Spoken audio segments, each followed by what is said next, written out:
I'm Holly Johnson. Today I'm reading from the All the Good devotional book. The December 19th devotional was written by Randy Horick. Learn to do right and seek justice. Defend the oppressed. Take up the cause of the fatherless. Plead the case of the widow. Isaiah 1, verse 17. The memorable old FedEx ad opens on a corporate mailroom where a woman is labeling packages. In walks a young man in a suit. Thinking he's there to help, the woman relates the simple instructions for preparing a FedEx shipment. You don't understand, the man protests, sniffily. I'm an MBA.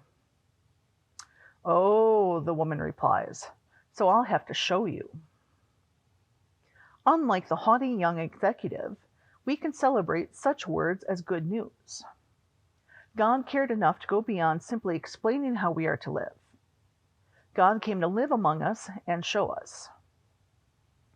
The law gave us the basic instructions.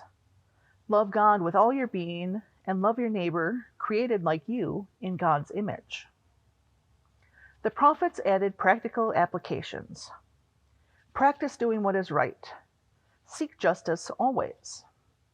Stand up for the oppressed and correct the oppressors. Protect those who have no strong protectors. Be a champion for those who have no advocate. Help the helpless. Reach out to the outcast. Love kindness. Extend mercy.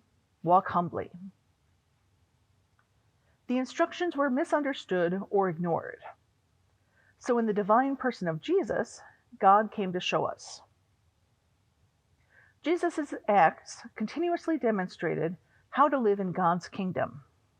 He showed what mercy and compassion look like. He took up the cause of a widow whose only son and means of support had died, restoring the young man to life. He restored outcast lepers and blind beggars to health, simultaneously restoring them to their community.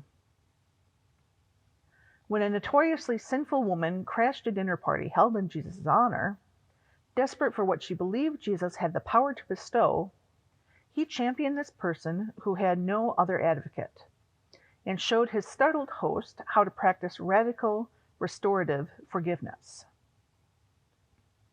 All these gracious acts were demonstrations of God's justice. That is, the condition that prevails when human beings are treated with the love and dignity that are their birthright as children of the Creator. It's little wonder that Isaiah 1:17 has become a favorite text for the Black Lives Matter movement. In declaring that he came to bring good news to the poor and release to those who are bound, Jesus sent an electrifying message. In God's kingdom, now here, the poor at last are honored members of the beloved community. Poor lives matter. Outcast lives matter. Oppressed lives matter. Imprisoned lives matter. And when we seek God's justice for lives that have not mattered enough to our society, we also claim the power to become the fully realized human beings whom God always meant for us to be. It is why John's Gospel would say that what came into the world through the incarnation was light, and that life was life for all humankind. Jesus didn't just deliver instructions. The teacher came and showed us, lighting the way.